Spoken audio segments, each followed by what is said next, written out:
Barsisa was a great abid from the time of Banu Israel. Great abid, great pious man. He was a monk. Nowadays, a sheikh. And my brothers, as I share the story of Barsisa with you, don't think of Barsisa, think about yourself. Put yourself in the shoes of Barsisa. Barsisa was a great scholar, someone who worshipped Allah, very pious. The whole community knew about him. He had his own temple where he worshipped Allah day and night. And three brothers, they wanted to go in jihad, but they had a sister. And they said, if we go to jihad, who's going to look after our sister? So they said, who better than Barsisa? He's a great abid, he fears Allah, everyone, he's of high esteem. Who better than Barsisa to look after our sister? So they came to Barsisa. Now look at the trick of shaitan. Look where it starts, my brother. They came to Barsisa and said, Barsisa, we want to go for jihad, and we're wondering, can you look after our sister? So Barsisa immediately says, he says, A'udhu billahi minash shaitanir rajim. This is shaitan. No way. So the men were disappointed and they left. Then shaitan came to Barsisa. He's not shaitan. Today he's our sheikh. So we'll call him Sheikh Shaitan. So Sheikh Shaitan came to Barsisa and said, Barsisa, brother, what are you doing? These men, they want to go for jihad. They're going for good. They're going for the sake of Allah.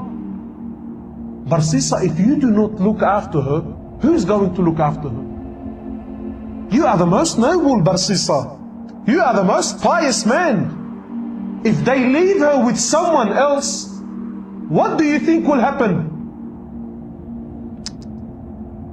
So Barsisa says, maybe I should look after her for the sake of Allah, for the sake that these brothers. Look at the trick of shaitan. When shaitan knocks on your door, shaitan does not want you to open it fully. Just a little peep, a little, who is it? That's all he wants. A little crack. That's all shaitan wants. Shaitan has all the time in the world. Shaitan wants a little crack. So he calls the brothers back. He says, listen, for the sake of Allah, I will look after your sister, but she will not stay with me. Barsisa was a man who feared Allah. He was a genuine man who feared Allah, my brothers. Now I want you to think about yourself and relate this story to your life. He says, I will not keep your sister with me. She will stay in the house I have at the back of my temple. She will stay there and I will stay here. The brothers agreed. Said, no problem. The brothers went to jihad. And Barsisa would cook some food for her and put the food outside his door and make her come out from her house, come all the way, grab her food and go back. Look how much he feared Allah. But what happened? He already opened the door. So this happened for some time, and shaitan has plenty of time on his hands, no problem. Take your time, brother, take your time. Until eventually, shaitan comes to Barsisa. He says, Barsisa, don't you know that when you put the food outside, she has to come from her house, walk all the way to grab her food? And this is a fitna. People can see her. People can see her. I think you should put the food on her doorstep. Makes logic sense? So Barsisa cooks her food, goes to her door, knocks on her door and comes back. After some time, Barsisa, Sheikh Shaitan says to Barsisa, she still has to open her door. put the food inside the house. So this happened for some time, and the brothers took long. Now Sheikh Shaitan says to Barsisa, he says, Barsisa, you know, it's been a long time. This woman has no one to talk to, no friend, nobody to socialize. Maybe you should talk to her. Otherwise she will go outside and, Allahu Alam, cause fitna outside. For the sake of Allah, not for, no, brother, for the sake of Allah. So Barsisa now, he goes to the house. Look, he still fears Allah. From outside the house, he's talking to her, shouting, and she can't hear him properly. And after some time, Shaitan says, Barsisa, why are you embarrassing yourself? You're screaming and shouting. Go inside the house and speak to her there. My brothers, after some time, he started speaking to her inside the house. What was a little conversation became a longer one. After talking, now he wants to see. After seeing, he now started to touch. And after touching, the great Barsisa committed zina. How many of us, maybe we have not committed zina, but we fell in the same footsteps of Barsisa. Now he's committed zina. She falls pregnant. She gives birth to a baby boy. And Shaitan now comes to Barsisa, says, Barsisa, bro, if the brothers come back and see this young boy, and you were the one who was responsible for looking after him, how will you explain the boy? Now he's worried. He says, what do I do? He says, Barsisa, you have to kill the boy. You have to get rid of the evidence. So Barsisa kills the boy. What do we have now? Zina and murder.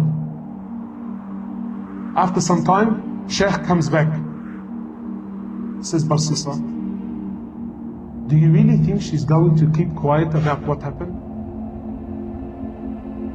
Do you really think she's not going to tell her brothers about what took place here? He says, what do I do? Kill her too? Zina and double murder. The brothers come back. Barsisa, where is our sister?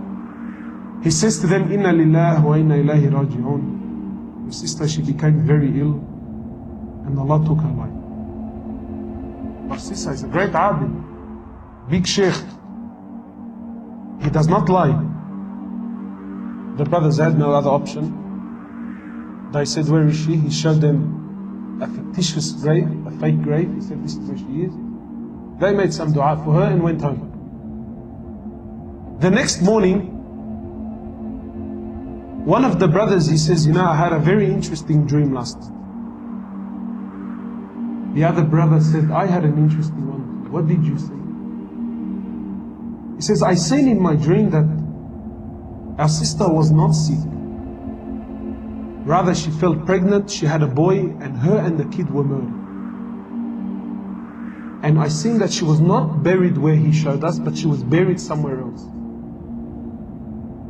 So the other brother says, Zina Ajib, I had the same dream. So they said, both of us cannot be wrong.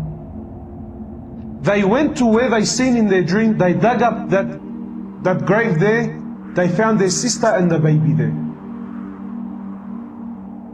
They went back to Barsisa, they said, Barsisa, you lied to us, this is what took place, and now we're taking you to the ruler. Now on the way, Barsisa is looking at himself, he's thinking, how did I get in this mess?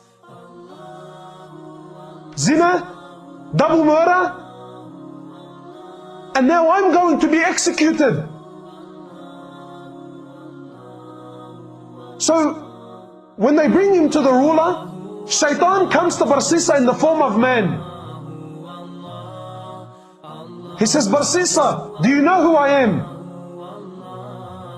He says, no. He says, Barsisa, I am Shaitan. And I am the one who caused you all this mess. And I'm also the one that can get you out. He says, Barsisa, I can get you out, man. I have a lifeline for you, Barsisa. He says, anything. Get me out. He says, Barsisa, you make sajda to me. You make sajda to me, Barsisa, and I will get you out.